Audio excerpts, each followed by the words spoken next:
guys, it's Di, and we are back home, obviously, from our huge, long, amazing Walt Disney World vacation that we went to right at the end of October to the first week of November. It was a fantastic time to go, so I'll just go ahead and spoil the whole trip recap right there. It was an amazing time to go, just amazing, and we would definitely consider going back at that time of year again. The trip was fantastic. Trip report done. No, I'm just kidding. This is kind of like the trip recap I usually do, or if you see like Disney forums, they call them trip reports. So I'll also kind of use that keyword down below as well. But basically just kind of going over our favorite parts of the week. The whole week was amazing. So it's really hard to pick out like those best parts because the whole thing, I mean, literally from start to finish, was just fantastic. I will say I overscheduled just ever so slightly, but we fit in so many great things. I don't necessarily regret that. I was gung-ho about everything the whole entire time, but I was wearing out my family just a little bit. So the girls were tired. They were hanging in there because they had the stroller option, but my husband was tired. He was about 3 or 4 days into it, ready for a break. And then we had grandparents with us who obviously, you know, maybe not necessarily do all that walking and everything, so I was wearing everyone out, but it was fun. It was a lot of fun, and first of all, I would say Mickey's Not So Scary Halloween Party, amazing, perfect. Absolutely perfect for preschoolers. It's exactly how it sounds. It's not so scary. They do have some villain things there, but you can either avoid them or they're really not a huge part of it. So if your child is scared of them, like Bella's really not into the villains all that much, it was really easy for us to avoid those parts. We didn't do the villain soiree or anything like that. That being said, everything that was to do with the Halloween party, like the parade and the fireworks and the special meet and greets, like Tarzan, I've mentioned in a couple videos, were amazing, fantastic. We had a fantastic time. It was 100% worth the money. We would absolutely do it again. We loved it. The wait times on rides were super, super low that night. There was not a large crowd, in my opinion. There was a lot of people on Main Street and a lot of people around the hub, which is kind of that main area right in front of the castle. But once you dispersed from those areas, it thinned out a lot and it was very easy to move around. I would say the rest of the week, it seemed pretty busy. You guys can probably tell from our videos. I wasn't anticipating that because I've been in September before and it was like, you know, dead. There was like no one there. And so I thought it was not going to be that busy, at least not as busy as it was in April. And actually, as it turned out, I would have to go back to my videos in April to compare. I felt like there was more people there in November than there was in April. So I did have one side note on that though. It was weird because even though it felt more crowded, wait times were lower than they were for our April trip. And what I attribute this to, my guess is, I don't have any like imperial facts to back this up, but my guess is that they have implemented the FastPass system. So when we were there in April, the first week of April in 2014, the FastPass system was introduced the last week of March. It was just introduced when we were there. So we were even kind of scrambling around going, what do? We were used to the old paper ticket system when you go to the ride, get your paper ticket, and you go back at a later time. The new FastPass Plus system, you can do everything from your phone, you can do everything from your computer, get your FastPasses 60 or 30 days before you arrive, and it's really kind of nice because you schedule everything out. You got to make sure not to schedule yourself like I did, but you can schedule everything out, so it was really, really nice. I attribute that to the lower wait times that we saw when we were there in October and November because it felt like there was a lot more people there. Wait times for the more popular rides were maybe like 40, 50, 60 minutes range, but for most of the rides it was 15 to 20 minute or less wait time. And I definitely felt like everything was a lot closer to an hour just for the standby line when we were there in April. So I do think the FastPass Plus system is working how they'd hoped it was, or how they hoped it would be. It did feel crowded though. It was crowded, but it wasn't so crowded that I wouldn't do it again. We still had a great time. We were able to do a lot. We were able to see a lot, and it was a lot of fun. So highlights from the trip, I mean, like I said at the beginning, the whole thing was amazing, but the party was great. We really like seeing the new parks, Hollywood Studios and Animal Kingdom. I'll probably do a whole nother video comparing the 4 parks for preschoolers, kind of revisiting that subject, but just as a spoiler alert, we really like those parks and we would definitely do them again. The kids both really like those parks. And my husband really liked Animal Kingdom and he wants to go back. So if you've been following that story, he didn't really want to go to Animal Kingdom before we had gone this trip, and because the tickets kind of get lesser and lesser expensive as the more days you buy, it was really not that much cost difference whether I bought a 4-day or a 5-day ticket for all of us. So we ended up getting a 5-day ticket, which meant we had a bonus day, and that's how we ended up going to Animal Kingdom this time. As it turns out, for our next trip, we are planning on going to Magic Kingdom, Hollywood Studios, and Animal Kingdom. So I will get more into that when I'm kind of talking about the 4 parks in a separate video. I'll try to stay just overall on this past trip on this one. But Animal Kingdom was a success. Everyone really enjoyed it. There's a lot of construction. I need to find out when that's going to be done, but it was fun. And Tusker House was amazing. So I talked a little bit about character meals in some of my Disney favorites video, the video that I did with Beth, and Tusker House was fantastic. I would say it's one of my most highly rated character meals for character interaction. The characters were fantastic. Love them. Love them, love them. I'm going to do a whole video on our dining as well, so I'll try not to linger too much on one subject in this video, but Tusker House was great. I would also say that we really like the Acre House at Epcot. We're going to take a break from Epcot next trip just because we've been there a couple times in a row. We still really like Epcot. I think there's a lot of learning opportunities for the kids there. It was very crowded during Food and Wine Festival. Very, very crowded. And I made the mistake of booking us there on a Saturday, which made it even more crowded. So the only thing I would maybe have changed up with our schedule was not putting us in Epcot on Saturday, because Food and Wine draws locals in addition to people that have flown in for Food and Wine. So it was pretty crowded. I'm not gonna lie. It was like we only made it halfway around the World Showcase, and we had to turn around and go back to get to our dinner reservations.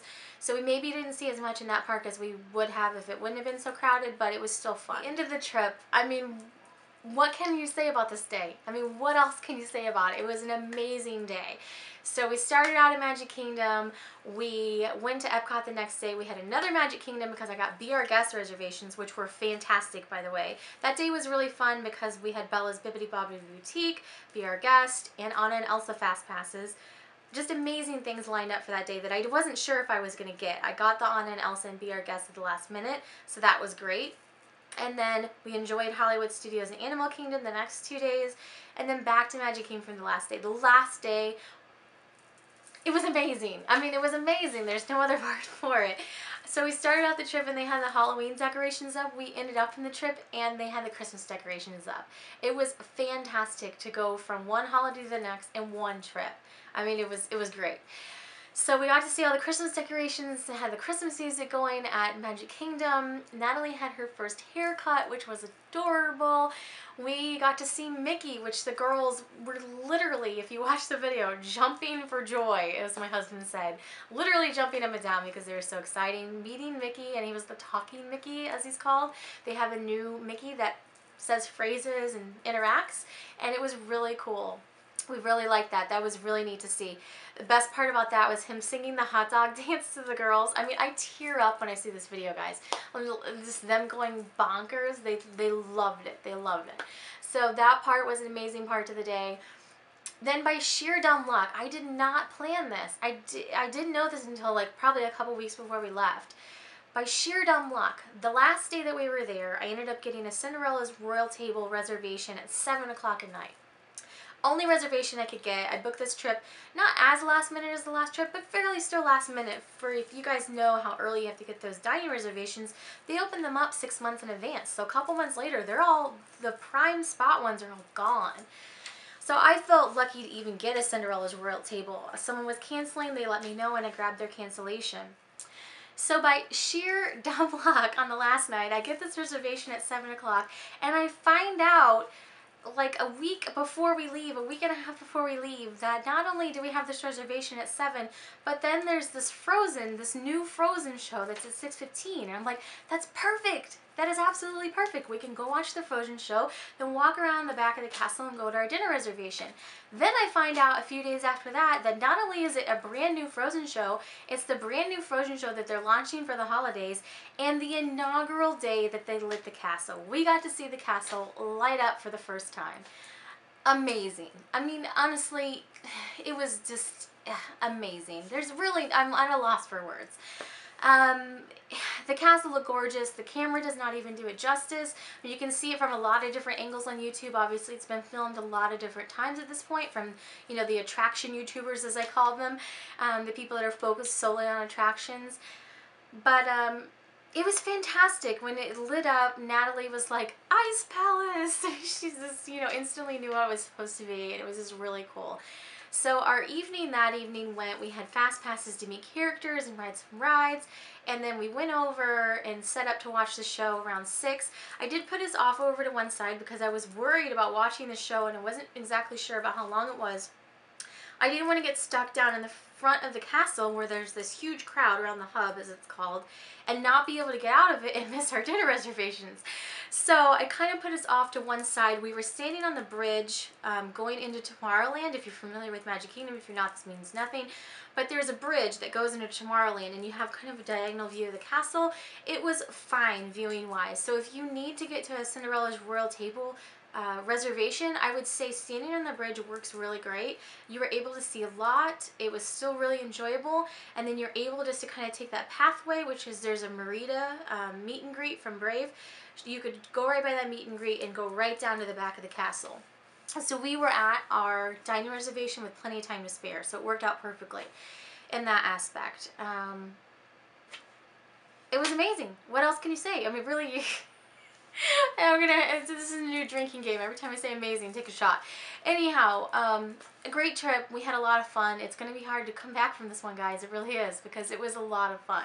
So a bunch of highlights from the trip. I think you guys, you know, already know a bunch of them, but you know, the haircut, meeting Mickey, all the princess meals were fantastic. So my Disney haul, I talked a little bit about our souvenirs that kind of meant the most. This My First Haircut, little Mickey ears is of course going to be a favorite. And then these two pictures that we got from the Akerhus Royal Banquet Hall in Epcot in Norway and Cinderella's Royal Table in the castle. These two meal pictures are going to be some of my favorite keepsakes. This picture wasn't the greatest just because they caught him in kind of an odd pose, but it's a picture with Belle and they really enjoyed seeing Belle, and I got some good video footage from that this time. Natalie's little look looking up at her is really adorable. And then Cinderella's Royal Table, they were pros at taking pictures with characters by this point at the end of the trip. This was at the beginning of the trip. So by the end of the trip, they were pros, and we got an amazing photo with Cinderella and the tree behind, and just really super cute. So this is getting framed and getting put in the playroom. But these are some of my favorite keepsakes from the trip, and these character meals I talk a little bit about in my favorites, but they're fantastic and some of the most enjoyable parts for me at this point. I love seeing the kids' reactions. It's so fun to be eating, you know, really nice food. I haven't come across a meal yet that I've been disappointed in, and to be eating great meals and then have that character interaction as you're kind of sitting there either waiting for your food to arrive or, you know, waiting between courses and that sort of thing. So really definitely one of the highlights of all of our trips, and we will continue to do those. I am already planning our next trip, and that is simply because I wanted to get a couple of dining reservations that are a little bit harder to come by, and so I wanted to go ahead and get those locked down and in place for our next trip. I will talk a little bit about it in the dining reservations, but the one that I wanted to try that I was not able to get a reservation for this trip was Chef Mickey's, and I think the girls would really like that one. They really enjoyed seeing Mickey at Tusker House. So if you're unable to get a Chef Mickey's reservation and you're going to Animal Kingdom, I highly, highly recommend Tusker House because it's slightly easier to get a reservation there. We loved Tusker House. We thought the food was great and the character interaction was great there. And they have Mickey, Goofy, Donald, Daisy, and the kids all love those characters. The characters are so cute because they're in like their safari gear. So definitely got some good pictures there as well. So that is all about our most recent trip. Let me know if you guys have any questions down below. I'm going to be doing a video specifically on our dining experiences, what we thought about all of those, and kind of breaking down each meal, what our favorite parts of it were, if there's anything that maybe could have been improved. I'm going to be talking about all 4 parks compared with preschoolers now, kind of revisiting that Walt Disney World with preschoolers video, and I also have a haul that hopefully is uploaded before this one, so we'll see what order everything uploads in. So definitely let me know if you guys have any requests, and thanks so much for watching. Have a great day.